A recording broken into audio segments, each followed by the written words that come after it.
Yeah. First of all, I know people have seen the Roger Goodell press conference the last 2 years, but this is an issue I've been bringing up internally for more than a year. And in fact, when I first got to the network in 2018, I brought it up shortly after that we had no blacks in senior management. And people say, well, why is that important? Well, number one, as I was brought up, a newsroom, as best it can, should be reflective of the community it covers.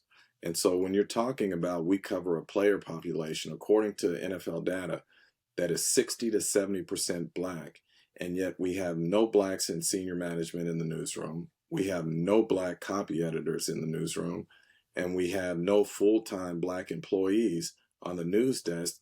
To me, that says that we are not being reflective of the community that we cover. And so I have been bringing that up to the leadership at the network for, again, starting back in 2018 after I joined, and even more vigilantly the last 2 years in particular.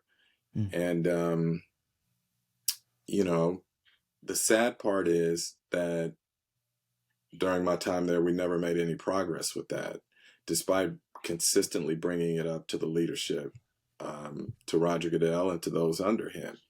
So, in terms of my situation, you know, they told my agent back in November that they didn't see any reason they wouldn't bring me back, that everyone loves me. And so there was no reason to expect that I wouldn't be brought back.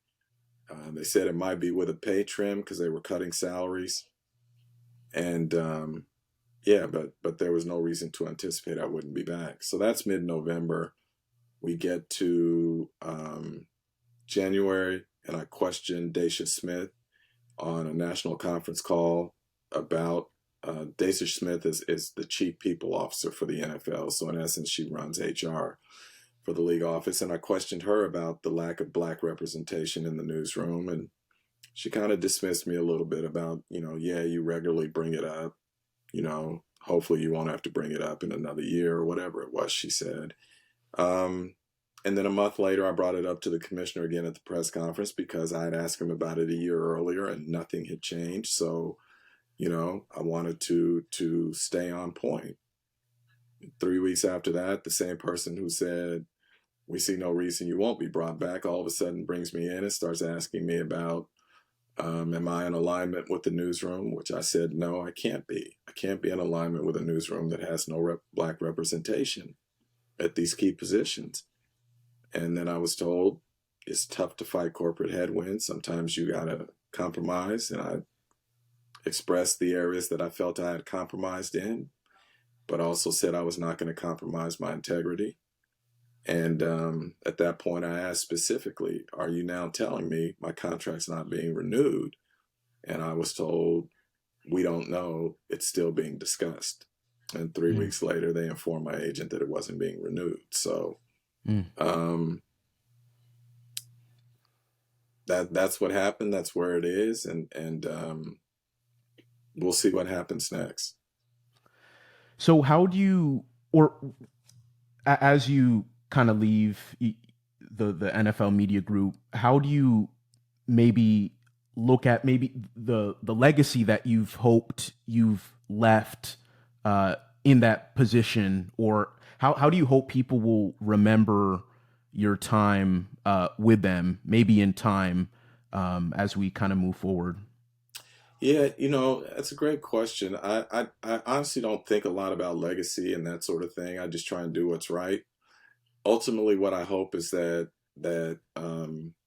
change comes to the newsroom, because that's really what this was all about from the very beginning. Is just having different voices in leadership when decisions are being made about how these players are going to be covered.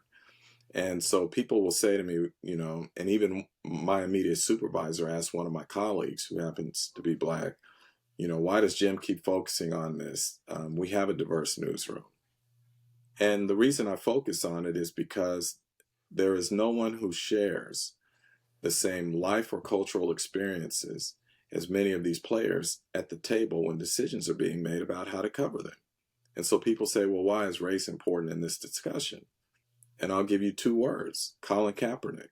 And I'll go Mm. back to the story about how his situation was framed initially as we gave the megaphone to all these people who said that he's being disrespectful to the media and to the flag and to law enforcement.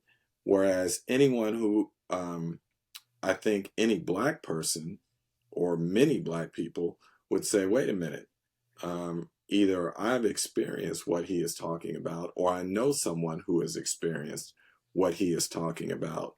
So it is not about these things you are talking about in terms of disrespect. It is really about stopping police brutality against people of color, and in particular, black people. So I always say to young people that I talk to that I understand if you get into this business, why you want to be on TV or why you want to see your byline in print. I get it, the ego gratification and all of that. I was that once. I had that same thing. But when we start talking about real power in this business, it is the people in those glass offices who have the real power. Why? Because they determine what is going to be covered, who is going to cover it, and how it's going to be covered.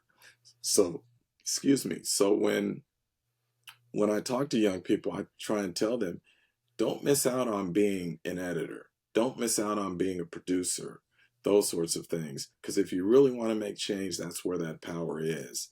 And hopefully, my hope is that we will have more young people who will go down those roads so that they can be at that decision-making table when stories, sensitive stories come up about black people in the NFL or really anywhere in journalism, just so we have representation. That's why I always say representation matters. And Jim, what did it mean to you? Like so many people seem to have reached out, like after the news broke, after you tweeted it out.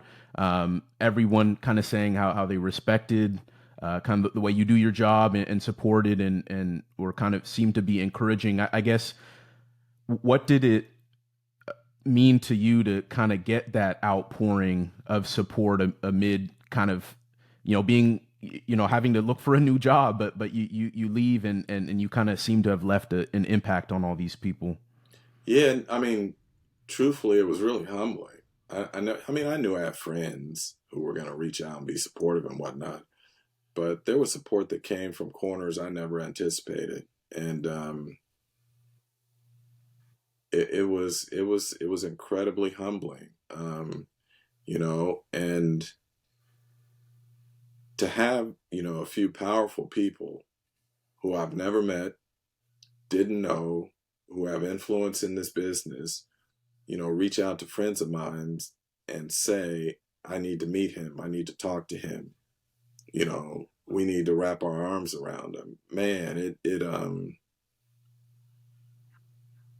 it was humbling.